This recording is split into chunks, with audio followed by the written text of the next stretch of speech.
Hello all.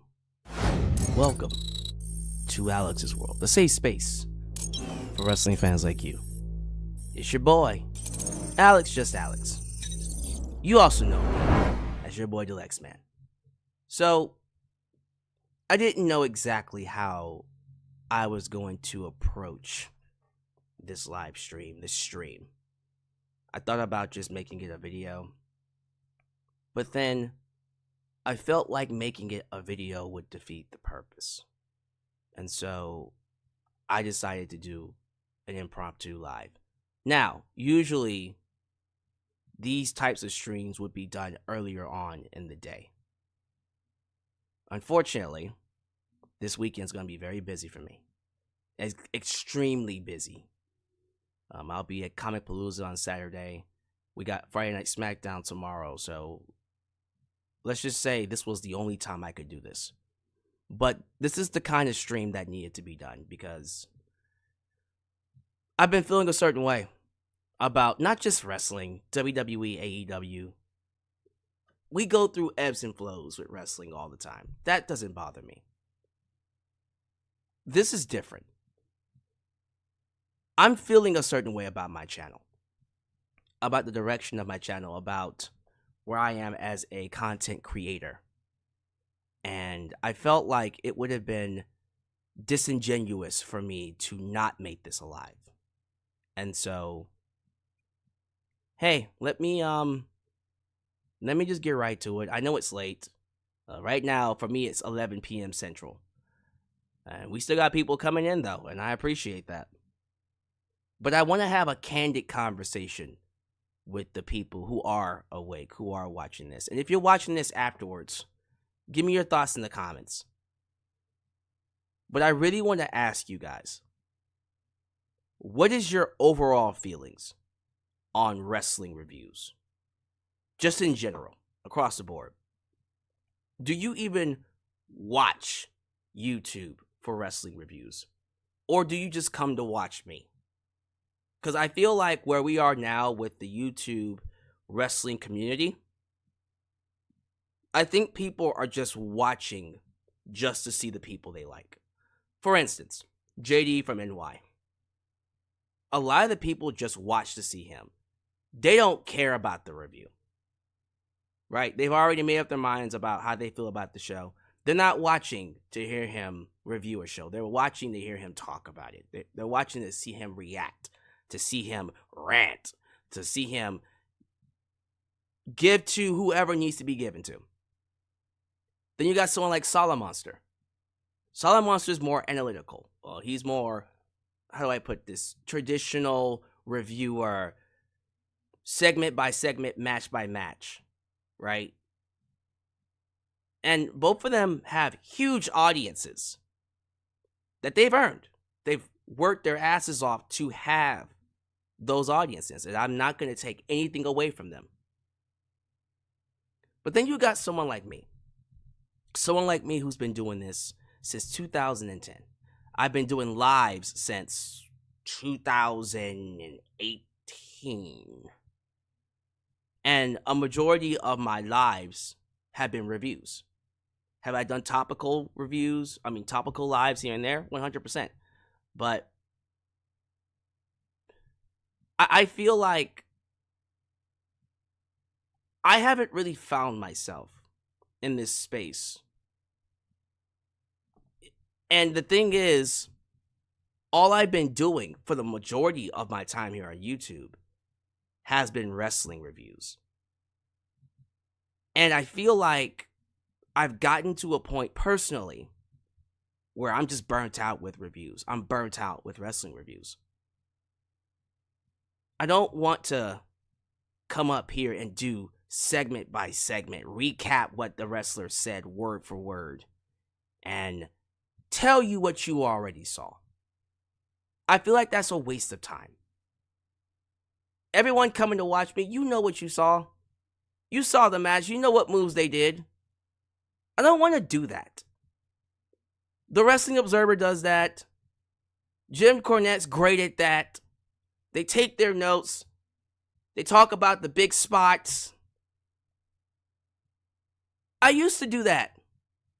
And I did it because I felt like that's what the fans wanted to see. We all grew up in that era, the Dave Meltzer era, where it was all about the in-ring action, all about the star ratings. It was all about, I can't even find the right word for it. It was a different time, right? And back in those days, back in my day, there wasn't a lot of great in-ring action like we're getting nowadays. I had this conversation with a friend of mine. We just got done watching Jey Uso versus Gunther not that long ago, right? A match like that, the quality of that kind of match, we rarely got that back in the day when it comes to WWE and whatever other wrestling company, TNA, right? Rarely would we get a Kenny Omega, Will Ospreay, Konosuke Takeshita, Swerve, Bryan Danielson. We wasn't getting those high quality matches back in the day. And so when we did get them, it felt unique. It felt real. Everywhere you turn, we have good matches. Everything feels the same. And so I feel like I've gotten to the point where I personally feel burnt out. Coming up here and just recapping what you already saw. Where I am in my wrestling fandom is I just want to talk about how it makes me feel. I want to talk about what I saw, what I enjoyed, how it made me feel, the storylines, the characters. I want to go in a different direction than your average reviewer.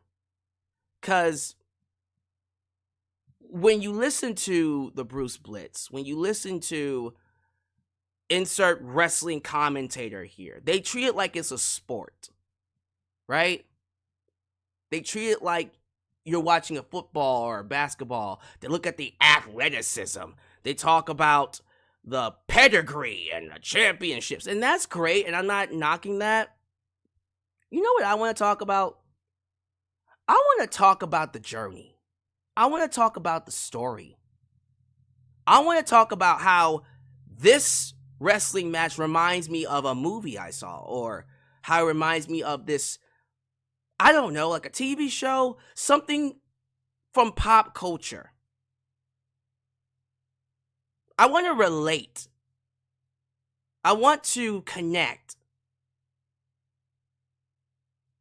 It's like I'm stifled. I'm boxed in to only seeing wrestling through these lenses. And I woke up to it.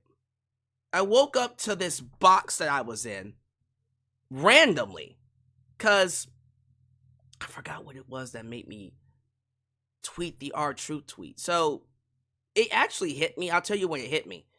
It hit me last Monday.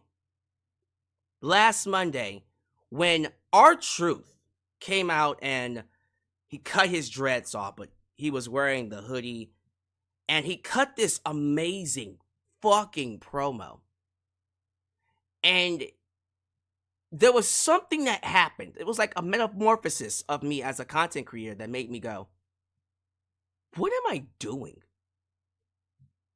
Did I forget why I even did this to begin with? This 53-year-old man literally has the fans in the palm of his hands. Every time he comes out, gets a massive pop. And just a week ago, before that, he got let go. And here I am talking about, well, yeah, clearly he had to be let go because he's old. He's not going to win a championship.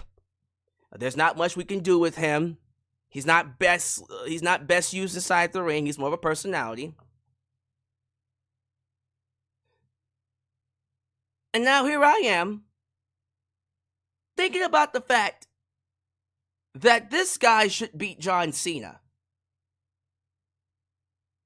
But then I tell myself, that will never happen.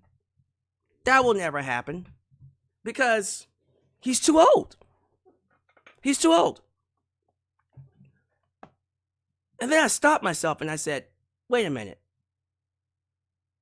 Who am I to tell anyone that they're too old to get anything? Look, everyone expects a Cody Rhodes to beat John Cena, right?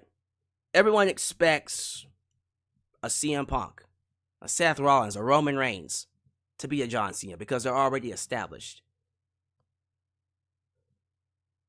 Why can't an R-Truth beat him?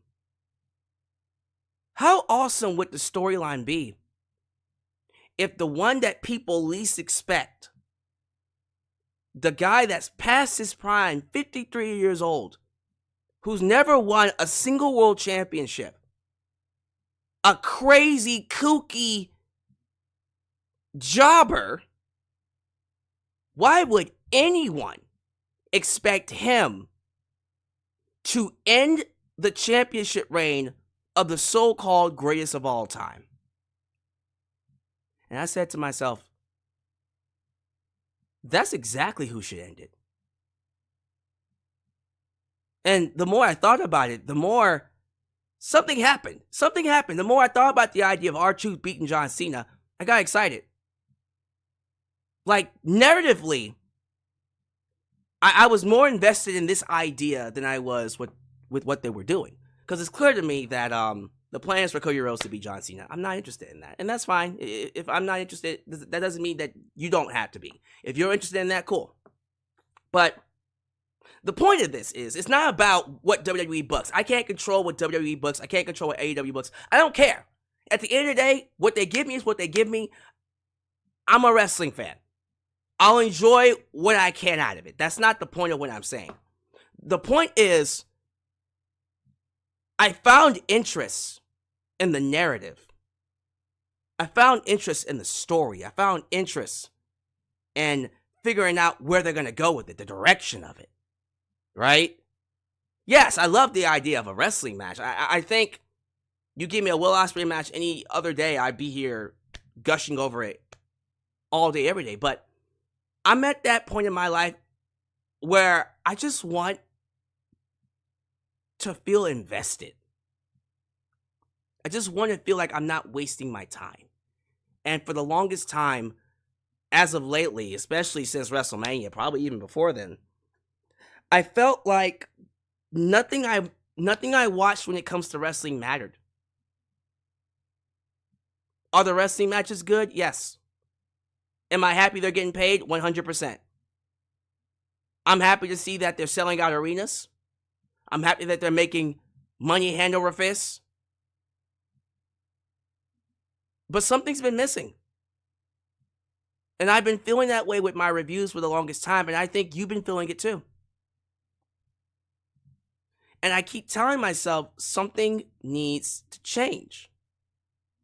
Something about the way I do these reviews is off. Something about the way I present myself doesn't feel like me. It doesn't feel organic. It feels like I'm doing a role. I'm fulfilling a role that I'm supposed to be doing, that the wrestling community told me I should be doing. Wrestling should be seen through these lenses. Wrestling should be appreciated through these lenses.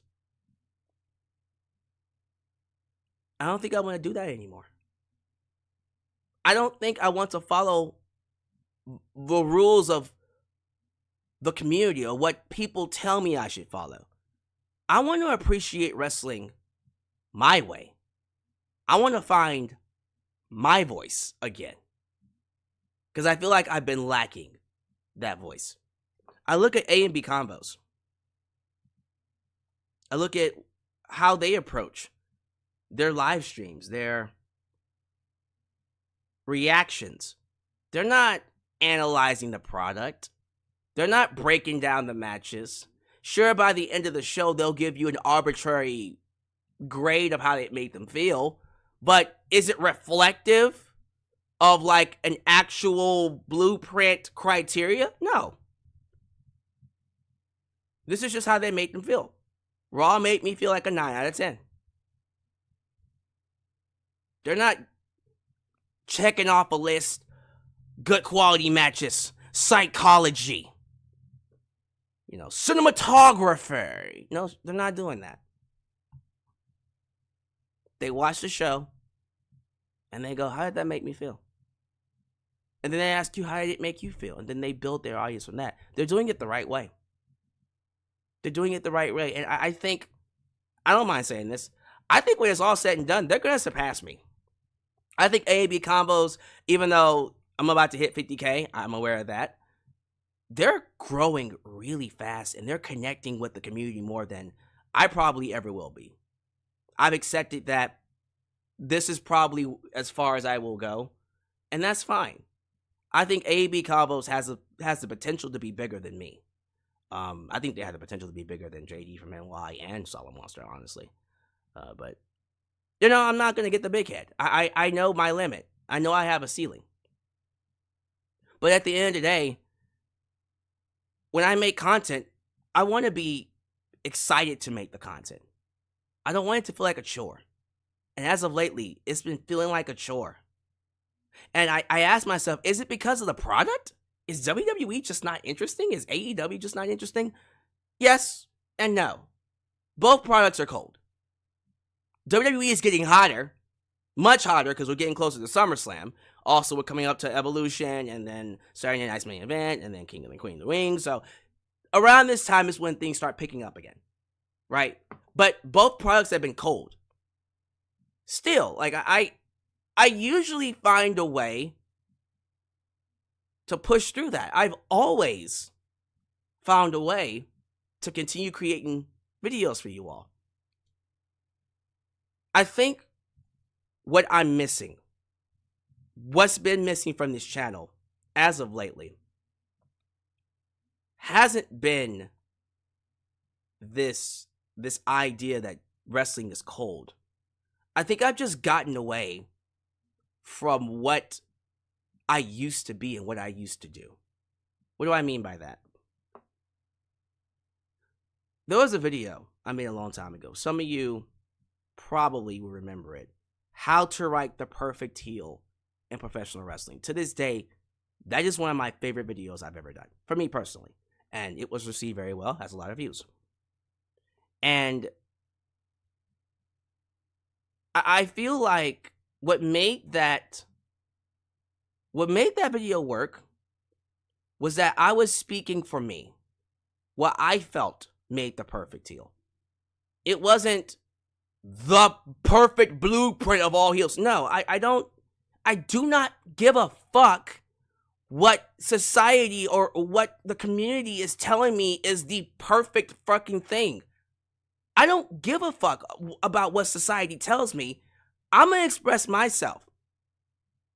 And videos like that, videos like 10 years later, WWE 10 years later, I'm expressing myself. It's coming from me.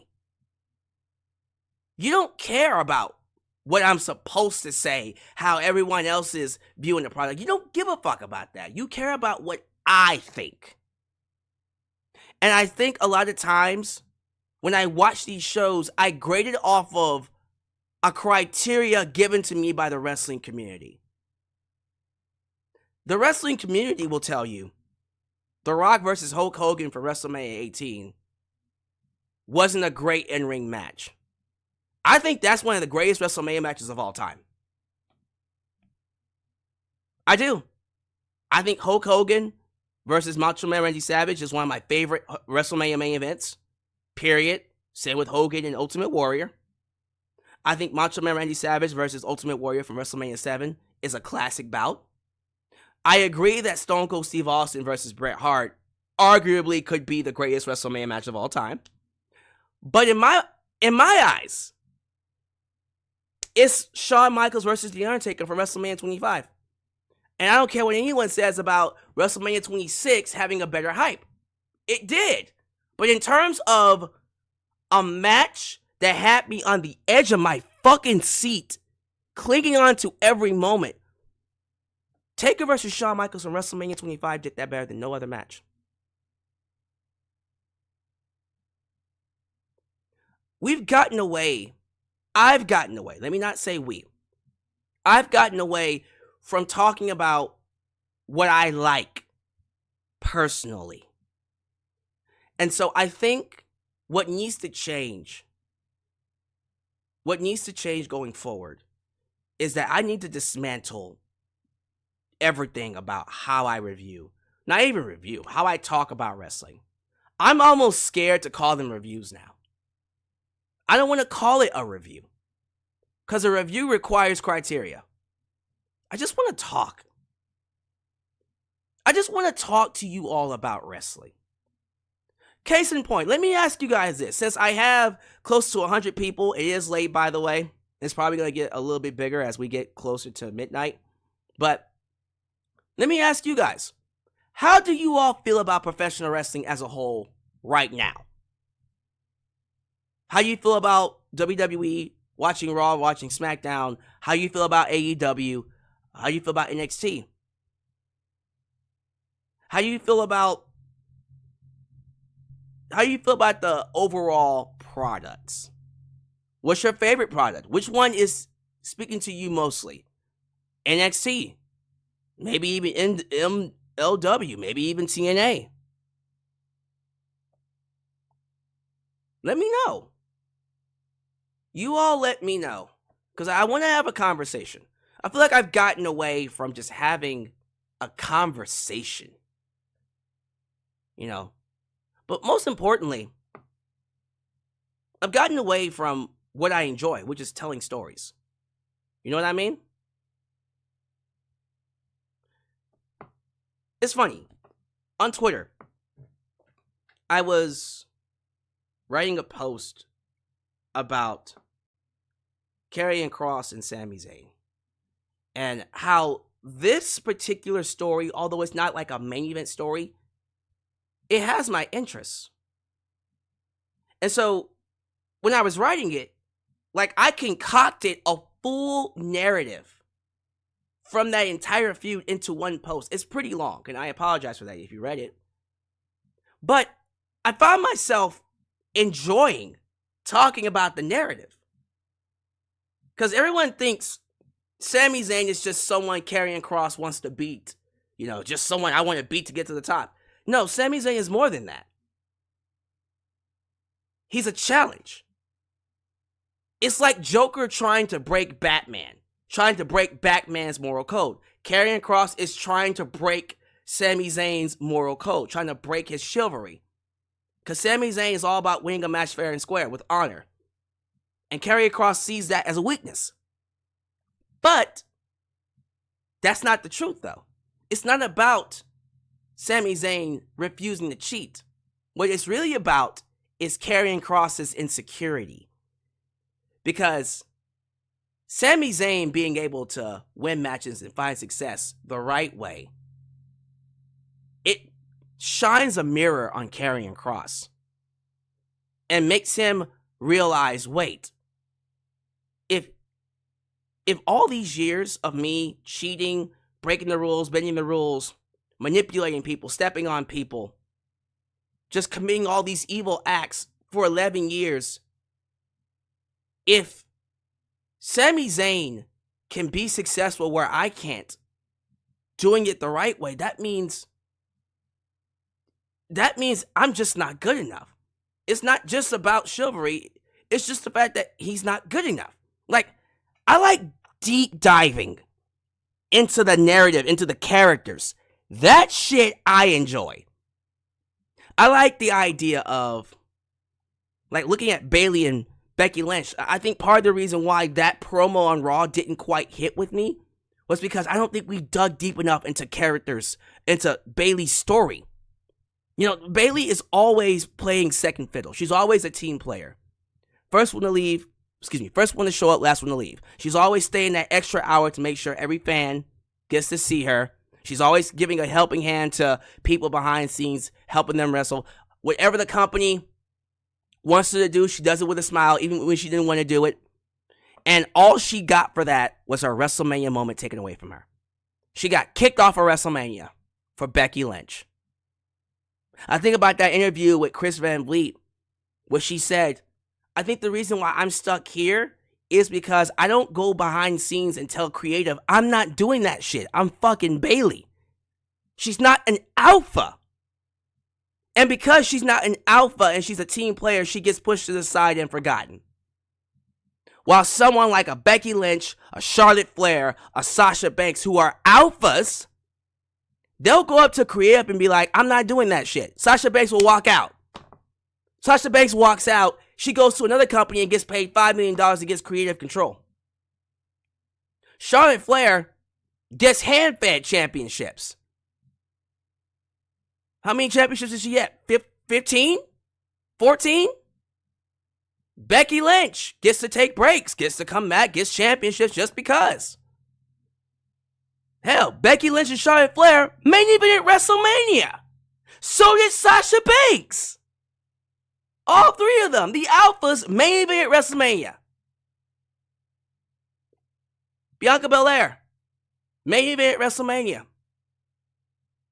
Bayley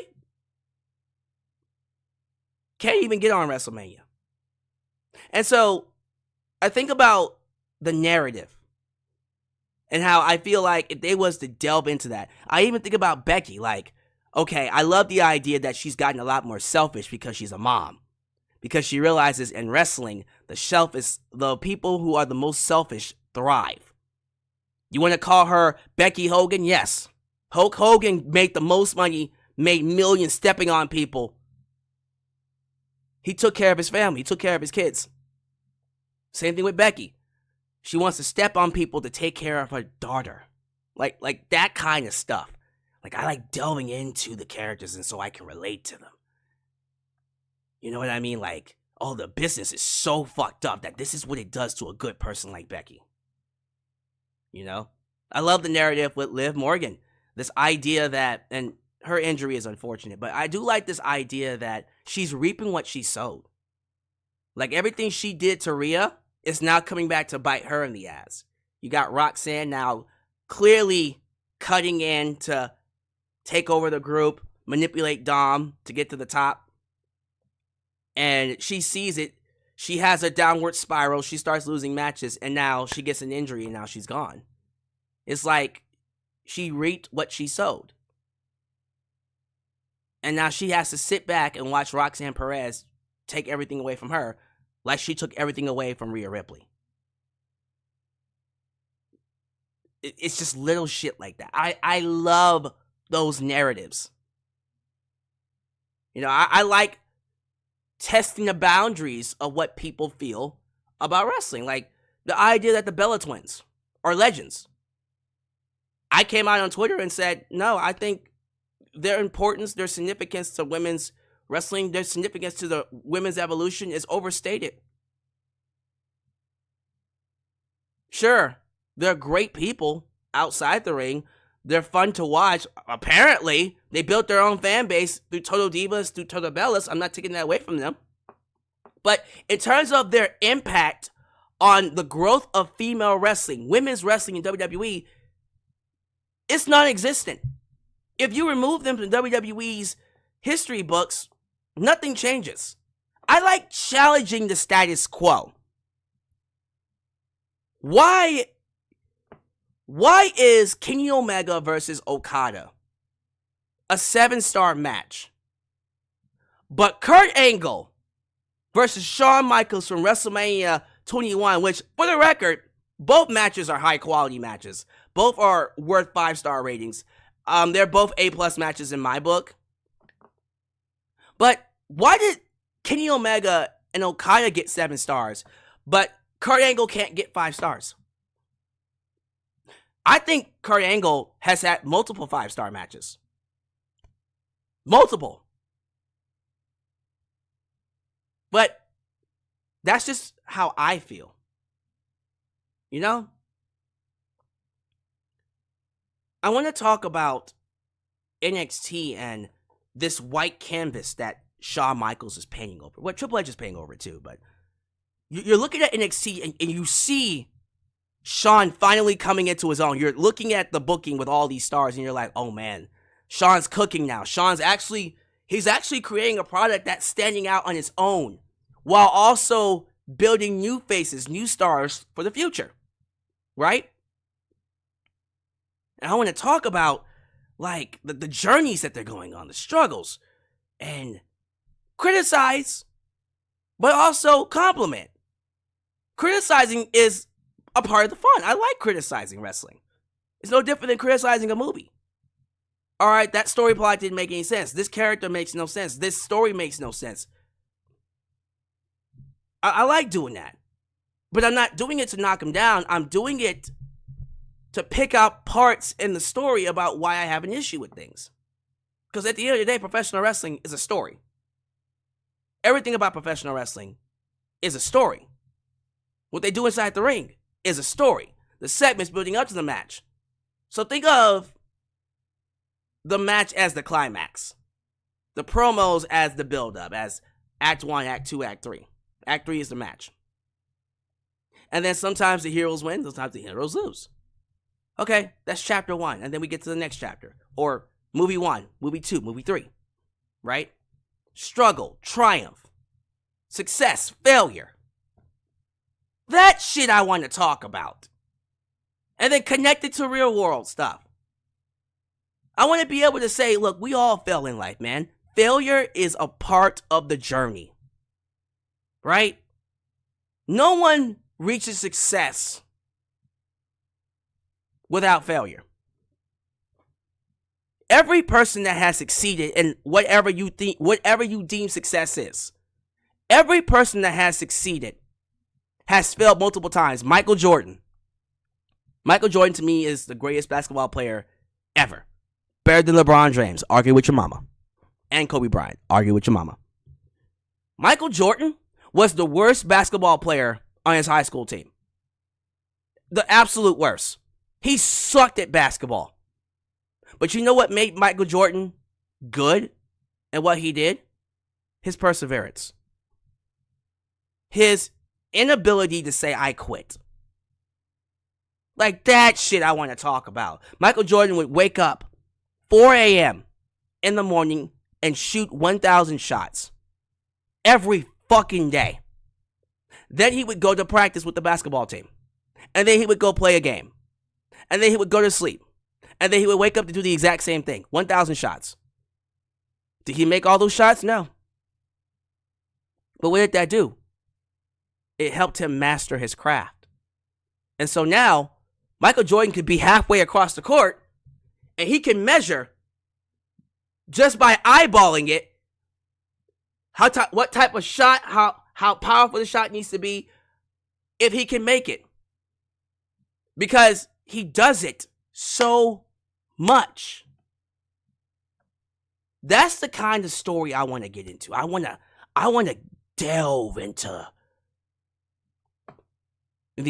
I want to delve past what we see on TV and get into the characters and talk about why I like it.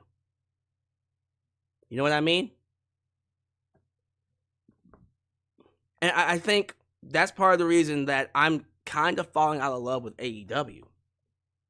Like, the wrestling is great. I think they have the best in-ring action out of anybody, but it's clear to me, it's clear to me that they have foregone any semblance of storytelling. And storytelling is what makes wrestling. Without storytelling, you might as well just be lifeless robots, action figures. That's what AEW feels like. It feels like action figures with no kind of true, meaningful substance. Why are these people fighting? Why should I care? Who are these people? How can I relate to that? I want to find that again. I don't want to come up here and tell you. I don't want to talk at you. I'm done talking at my wrestling fans. I'm done talking at you. I want to talk with you. I want us to come in, open our beers, and go, man, how did y'all like that show, man? Man, that show was either great or it was shit. Right? And let me tell you why I thought it was shit. And if you thought it was great, hey, let's connect. Why did you think it was great? I want to get back to a point where I feel like I'm hanging out with other wrestling fans talking about wrestling. And not coming up here to filling boxes and take a test. You know what I mean? Now, Just Humble 85 says something interesting. He says it's not just AEW, it's also WWE. Io Sky is a champion with no storyline. Yeah, it does kind of feel like everybody's in limbo when it comes to WWE too. It kind of feels like there isn't much happening in the scope of things. Right? Although there are stories, John Cena has his story, and I think the story is wonderful. I love the John Cena story. I love the fact that this is a veteran on his last legs, right? He's on his last legs, so he has to cheat. He has to break the rules. He has to betray his own morals to stay relevant because he knows eventually his time will be up. And so he knows that if his time's going to be up, he would rather take wrestling with him. He couldn't just let it go. His pride, his ego got the best of him. But in reality, this is how he's always been. This is the real John Cena. This is who he is. And he's reached a point now where even though he regrets what he's doing, he can't turn back now. It's too late. It's too late. The monster you see before you is the John Cena that you will remember when his career is over with. You know what I mean? That shit I love. I love that. I love that story. And we got people like Trey Lucado who says Cena's story hasn't been really that good. Okay, let me challenge that. Trey, let's have an experiment. Why do you say it's not good? Why do you say it's not good? Is it because you are told to say it's not good? Again, I'm done listening to the community. I do not give a fuck about what other people say. I don't care. I know my truth. I'm not going to listen to someone tell me that it's bad. Why is it bad? Because we're supposed to say it's bad? No, fuck that. I don't think it's bad at all. This is how you end the story of somebody who was on top for 15 years and he can't let it go. Right? But Trey, talk to me, man. Why do you feel it's not good? LA Knight should have won the briefcase. Seth already has Paul Heyman. He could have Heyman character politic for him. He could have had the Heyman character politic for him to get a championship match. We're going to see how that plays out. I'm not going to judge the Seth Rollins Money in the Bank win yet. But I do agree that he wouldn't have been my first choice. My first choice was actually CM Punk. CM Punk cashes in on Cena and then he fights at SummerSlam because that just feels right. But if it wasn't going to be CM Punk, it should have been Chad Gable. Excuse me. Grande Americano. That's who it should have been. Right? El Grande Americano. That to me would have been such a great way to cap off Chad Gable's journey. Someone who tried to win the right way with integrity, the 3 I's, intelligence, integrity, intensity. Excuse me. That's not right. Intensity, integrity, and intelligence. Right? Yeah, that's right. I said it right. But he was unsuccessful. And so he had to find a different way to cheat. You know what I mean? All right, let me see what Trey has to say. He's not saying it was bad. It was just his retirement tour has been a lackluster, and yet he hasn't been shown on most of the shows. No offense, though. You're telling me it's lackluster, but it's not bad. Okay, you're not telling me why, Trey. You're saying it's lackluster. Why is it lackluster? What makes it lackluster? I'm enjoying it. Again, like, I don't give a fuck about what the community says. I know how I feel. All right, King Bell Alyx, the Cena run is boring because it's literally the same ending every match. It's the same promo every Raw. Well, that's just factually not true. It's not the same promo every Raw. And it's going to end the same way you think it's going to end. Okay, so it's predictable. So you don't like things being predictable. I think you can be predictable and still be great. Sometimes the best things in wrestling are those things that are predictable, the things you can see coming.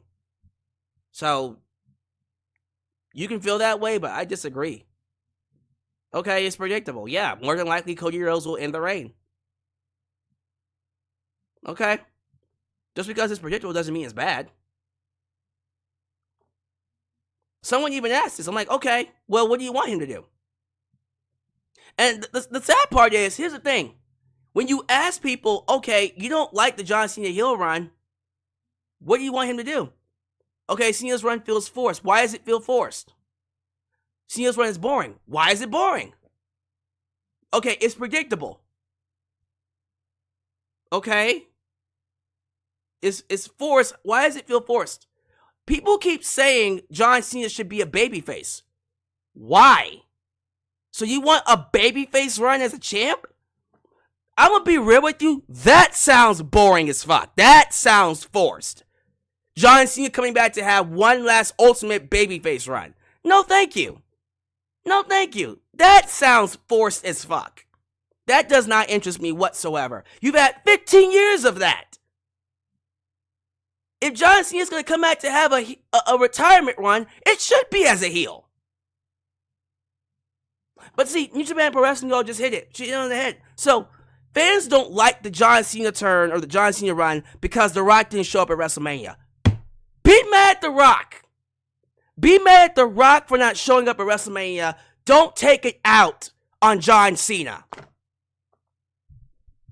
Don't take it out on John Cena. Why are you getting mad at John Cena for something The Rock did? That is dumb.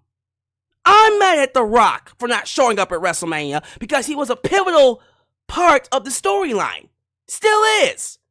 Although he doesn't want to be, but you are. You can't just remove yourself from that moment. It happened.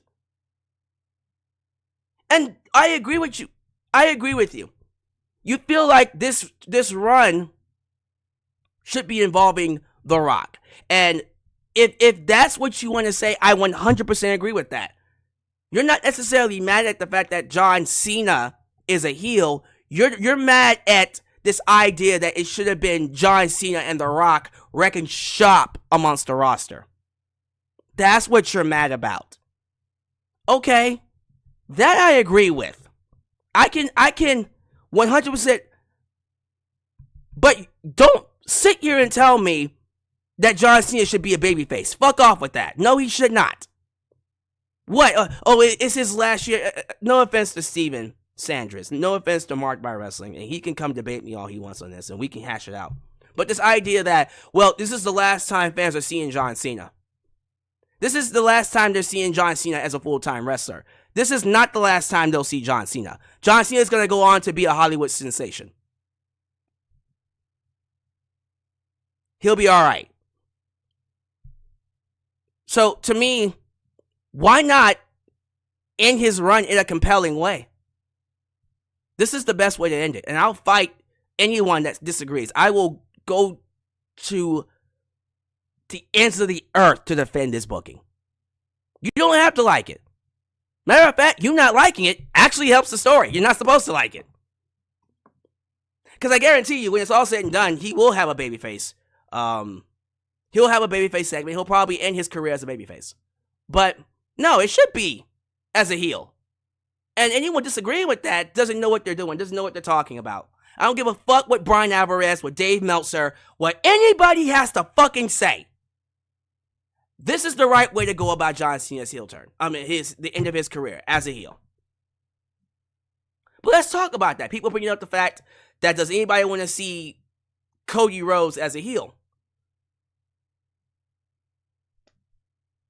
Not right now, but eventually, yeah.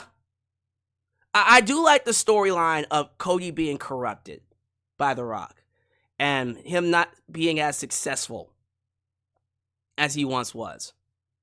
And The Rock taking Cody's soul You know, like I like enjoying the journey of the dissenting hero, like the hero who's on top, but eventually, what is Batman? What did the Dark Knight say? You either die a hero or you live long enough to see yourself become a villain. So Cody's gonna become a villain eventually. And he should be a heel. Are you out of your mind? He better be a heel. He'll be an excellent heel. But right now, Cody is too well beloved, and there's a lot more story to tell with him as a babyface than as a heel. So, while The Rock makes a good point that Cody would be a great heel, 100%, that's not the story that we should be telling right now. The story you should be telling is John Cena is the heel. And then seeing John Cena be successful as a heel should encourage Cody to be the heel, right?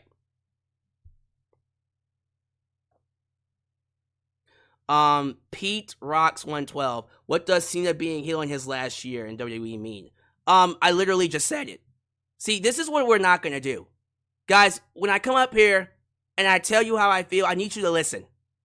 Because I don't like repeating myself. So either you can go back and listen to the rest of the video, or you can have someone explain it to you. I'll be nice and tell it to you one more time. This is the hero on his last legs. This is the legend who was on top for 15 years, now realizing he's no longer on top, and it scares him. He's grasping for that final 15 minutes of fame, grasping on that brass ring with all he has, willing to sell his soul to hold on to it one last time, willing to ruin wrestling. It just shows you how fucked up the business is. Wrestling is a dark, evil business. So, this story is reflecting on what happens when you overstay your welcome. John Cena should have retired a long time ago. He should have called it quits, but he can't let it go. And this is what happened. That's the story. Like, how is that not compelling? How is that not compelling? How is anybody having a problem with that? You have a problem with The Rock. Have it with The Rock. Don't take it out on the story that John Cena is telling. See, I enjoy this. This I enjoy. I like debating, getting fired up over the storytelling. This is what we're missing. I think going forward, we're going to focus more on this. Like, I love, like, really getting fired up about the characters and the stories. And I think you do as well. Like, you feel the energy's different with me, right? Instead of me talking about, here's what happened, this is the match. Just thinking about it now makes me sick. I don't want to do it. Let's talk about Io Sky. Can we talk about Io Sky? So, I think Io Sky as a champion, while I appreciate this idea that she's Rhea Ripley's kryptonite, that only matters if there's currently a storyline involving her and Rhea. So, Io Sky being champion is tied into the fact that Rhea can't beat her. The moment you remove Io Sky from Rhea Ripley, now she doesn't feel as special. Right? Now she's just kind of floundering. But if you take Rhea out and you replace her with Asuka, now we got something. Now we got something special. Asuka and Io Sky would be a fucking sweet-ass feud. That has so much story behind it. And this takes place outside of WWE. We're talking about decades of history here. Those two would have an excellent match too, but it's not just about, what they did inside the what was the group called Damage Control, what they did inside Damage Control, but it's also about the history of Joshi wrestling. I always felt like Asuka was the big sister to Io, but both of them were seen as proteges for Triple H, right? And so, what would happen if they both got inside the ring? People don't like the fact that Jey Uso was world champion. I love the fact that Jey Uso was world champion. I loved him as world champ. I loved every single second of it. I'm happy he got his 51 days as world champ. I personally think he should have held it longer, but I didn't think he was going to hold it long. I knew he was going to drop it before SummerSlam, at least by the time SummerSlam showed up, if not at SummerSlam. Because that's not the... Jey Uso is not the kind of person that has a long run. He's not a Cody Rhodes. He's not a Goldberg. He's not a Hulk Hogan. He's not a Bruno Sammartino. He's not a Roman Reigns. He's that underdog babyface who gets a moment with the belt and then loses it. The Johnny Garganos, the Sami Zayns, right? They don't get to have those runs. And if they do, it's never long. Daniel Bryan, WWE Daniel Bryan, but Bryan Danielson. You know, at the very least, 98% of the time said it, at the very least, I was thinking, man, they're giving Jey Uso the belt, so that means they're setting up for a mega heel to get it. And I'm like, who's a big mega heel right now? Logan Paul. Fuck. And so my mind instantly went to Logan Paul because I'm thinking, man, that would be the best kind of heat that Logan Paul could ever get. He'd be a fan favorite for that belt. But they gave it back to Gunther, which was, that was a choice. I'm not quite sure if I like it, but I think I might.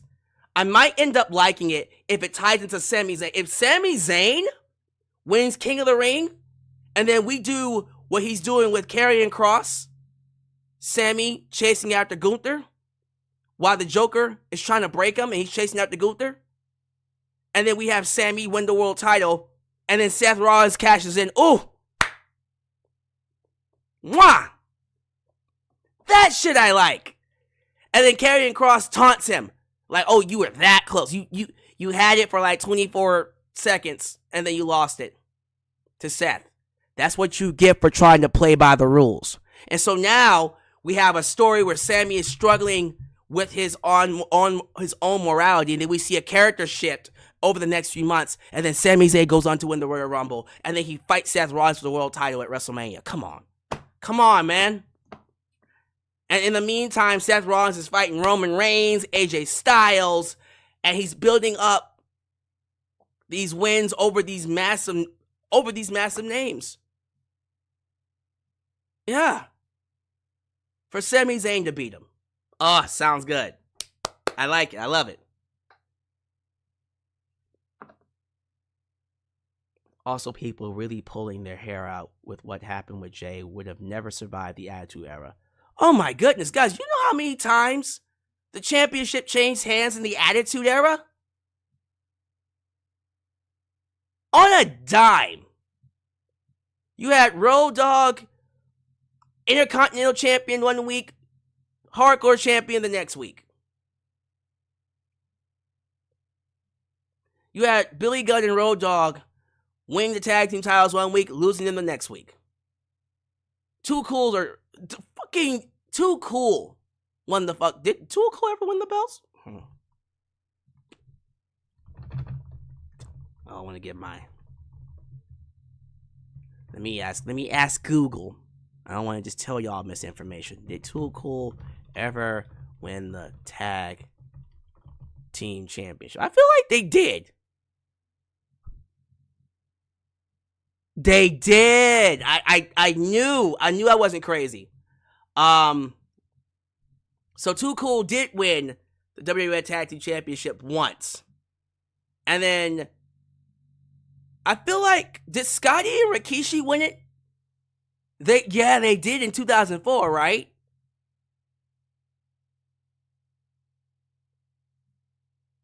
Yeah. I think Too Cool did win the belts once. As in Grandmaster Sexy and Scotty 2 Hotty. They did win it once. Like, I miss the days when, I'm just gonna throw it now, fucking Funaki. Remember Funaki? Indeed. #1 announcer. He held the Cruiserweight Championship for a while. For a big while. Oh, there we go.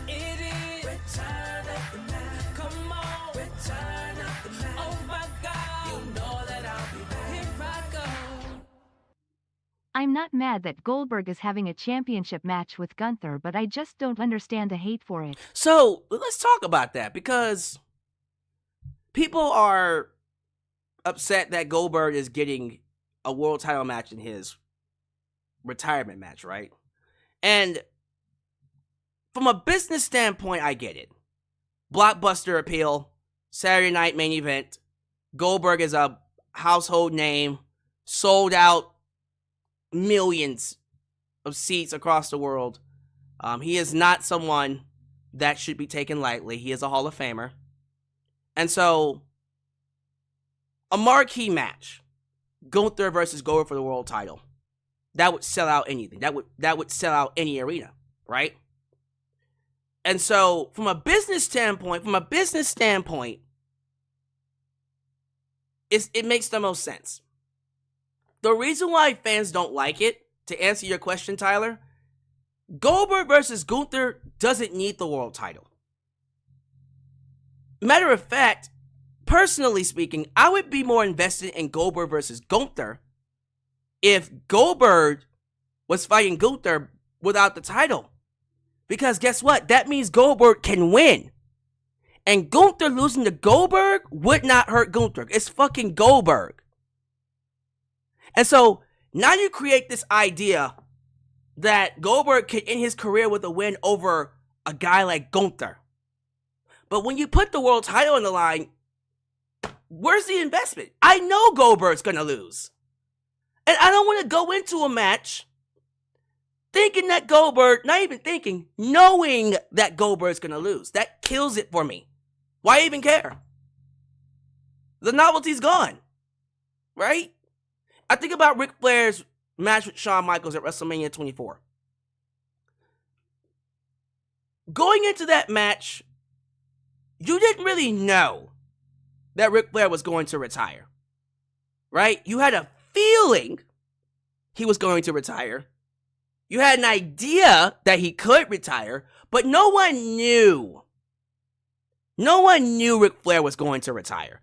That made that match even more special when you had that moment where Shawn Michaels goes, "I'm sorry, I love you," super kick and pins on 1, 2, 3. Then it hits you. Oh, crap. I just watched Ric Flair wrestle for the last time. You didn't, because he would go on to ruin it in TNA. But the story was, his career could end at any time. Just one loss. And he went on a long, long undefeated streak up to that moment, up to that point. And then he lost. Thank you, Tyler O. Tyler O became a member. I appreciate that, sir. Appreciate that. But, see how excited I am? This is what I've been missing.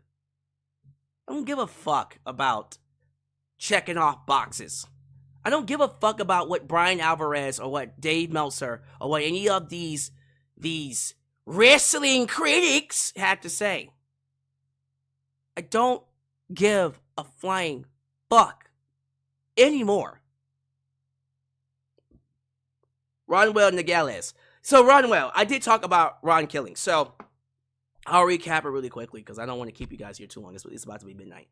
I talked about this idea that what actually made me wake up to why I was so burnt out, why I felt burnt out about wrestling, was R-Truth cutting that promo last Monday, where he cut his dreads, and it was this incredible promo where he says, "I'm done being nice, R-Truth. I am the captain of this ship. I'm the captain now. I'm driving now." Right? And I said to myself, you know what would be the ultimate story? We're all expecting Cody Rhodes to beat John Cena, but no one expects R-Truth to beat John Cena. This jobber, this geek, this enhancement talent, this 53-year-old past his prime man. And when you have a man called the greatest of all time in John Cena, wouldn't it be so appropriate if R-Truth ended his reign? Like that to me is a story I'm investing in. I'm surprised you guys aren't asking about AEW. Is there any AEW stories you want me to talk about? You want me to talk about Mercedes Moné potentially winning all the women's titles? Because you know that's going to happen, right? You know, we talk about predictability. We talk about it being so obvious. I think part of the reason why people don't like Mercedes is because it's extremely obvious what they're doing with her. They're giving her everything. She's going to win all the belts. Trey Lucado says, now I got a question for everyone. Do y'all used to like Raw had guest star? Oh, no, not guest hosts. He asked the fans, what was your favorite guest host or guest star to host Raw in 2009? How about none of them? Honestly, Bret Hart. There you go, Bret Hart. The Death Riders. Death Riders suck. No, the Death Riders, to me, the only reason why we got invested in the Death Riders was because we thought Shane McMahon was coming in. This idea that Shane McMahon was coming in to take over the business from Tony Khan. Right? I think originally that was the plan. I think originally they were going to have Shane come in. And then Shane was like, I want a piece of AEW. I want to own a piece of AEW. And Tony Khan was like, no, fuck you.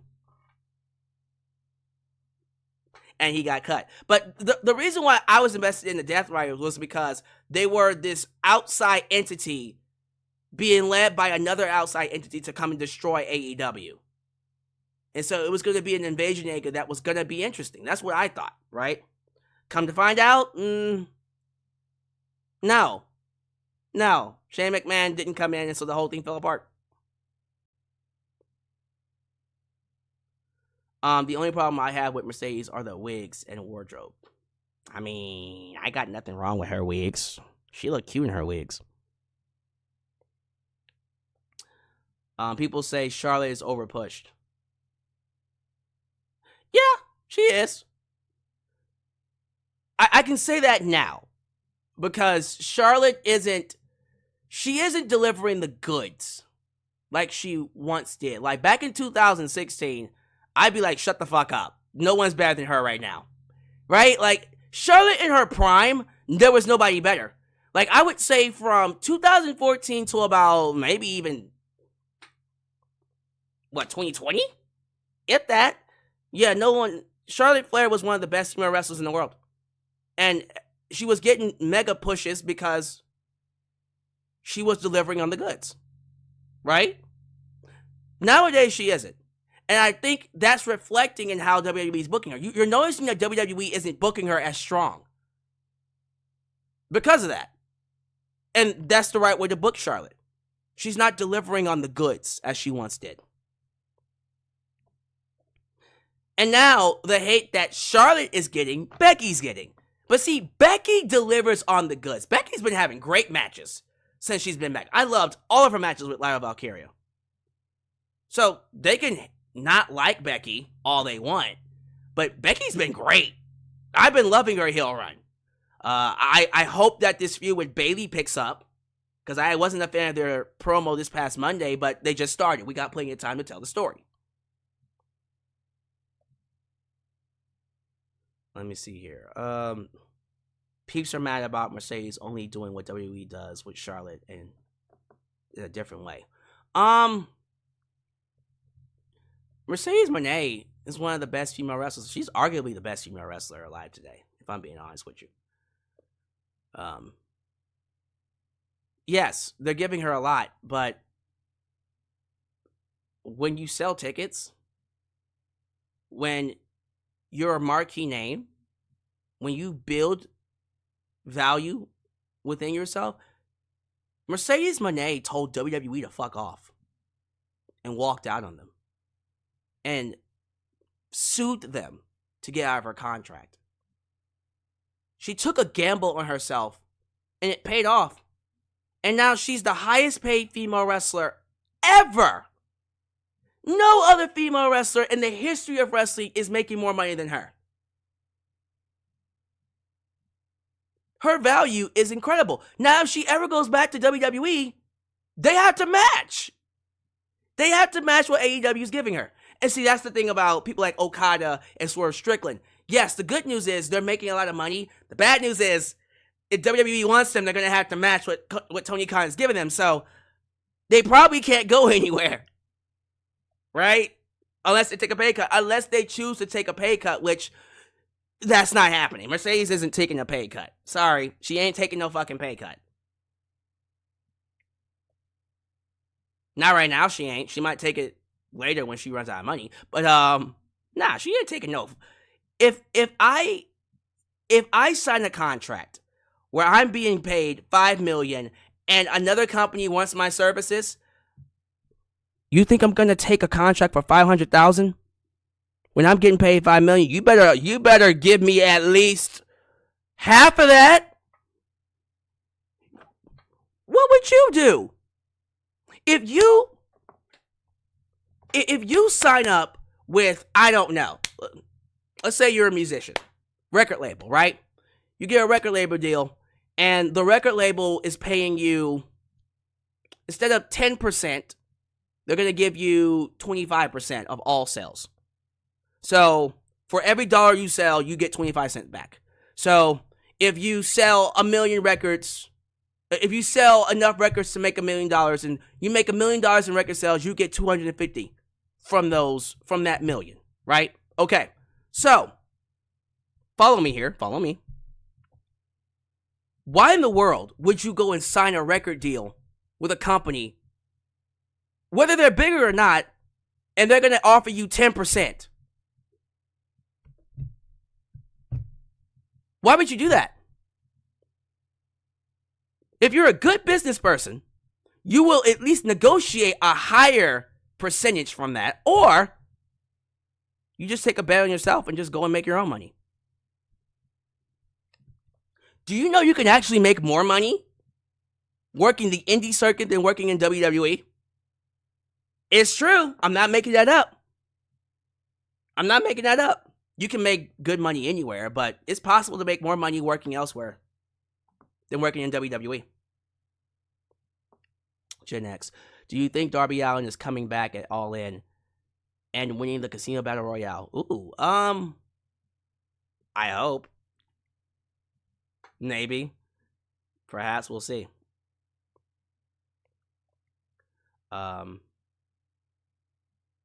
Rap music sucks nowadays. What? Okay.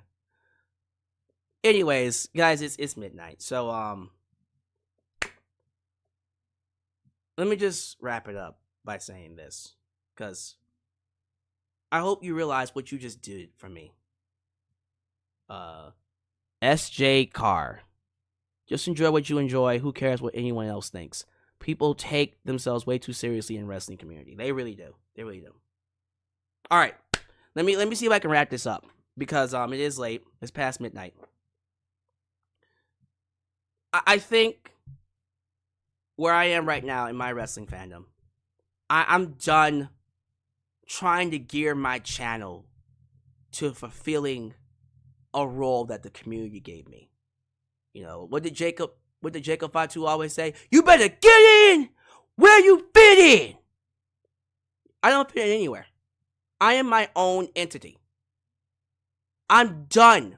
I am beyond done allowing these, I'm gonna watch how I say it, but these overconfident, these insecure, sheltered, nonsensical people tell me how I should enjoy wrestling. I'll tell you how I enjoy wrestling, and then you tell me what you like about yourself. Everybody can be a wrestling fan. If this is going to be a safe space for wrestling fans, which is what I want it to be, I really should be opening myself up in a way where it's not just safe for you, but it's also safe for me. Because I'm also a wrestling fan. And for the longest time, I felt like I wasn't safe being my own self. And it's time out for that. I want to get back to looking at wrestling the way I look at wrestling. What makes me unique. Fuck the breakdowns. Fuck talking about, well, match by match and star ratings, psychology, in-ring athleticism, cinematographer. Shut the fuck up. We're not critics. No more being a critic. I'm done. Okay, well, I might be a little bit of a critic. I might talk about something I didn't like. But I want to get to a point where I just want to enjoy. And if that means I have to talk about what I don't like, fine. So keep an eye out for how I change things up. The channel is going in a different direction going forward. It's going to be more storyline based. It's going to be more about the characters, about how it makes me feel, how I relate to it, my personal aspect to it. I'm done checking off boxes. Fuck star ratings. Clip that. Fuck your star ratings. I want to be a fan. And I want to talk about how it makes me feel. Thank you all for watching. Do all the YouTube things. Like the video, subscribe, and click that bell to catch all my content when it comes out. Follow me on social media, Facebook, Twitter, Instagram, TikTok, and donate using PayPal, Patreon, Cashapp, and Venmo. I love you all, and I hope you felt what I was saying today. And if you felt what I was saying, please leave a comment. Leave a comment telling me about this new approach. Are you okay with a new approach? Be honest with me. I want you to tell me about this new direction I want to go in. And whether you're for it or not. So, anyways, thank you all so much. My email is in the description if you want to email me. JustAlex'sWorld@gmail.com. I say it every night. I say it every stream. But I hope you stay with me. I hope you stick with me on this journey. As I rebrand once again to find my place as a wrestling content creator, a place that makes me happy, that makes me feel safe. Okay? I love you all. And I want you to know this will be a safe space for wrestling fans. For people like you. And I hope you allow it to also be a safe space for me. I'll catch you guys next time. Right here in Alyx's World. The place it is, was, and forever will be a safe space for wrestling fans like you. When you're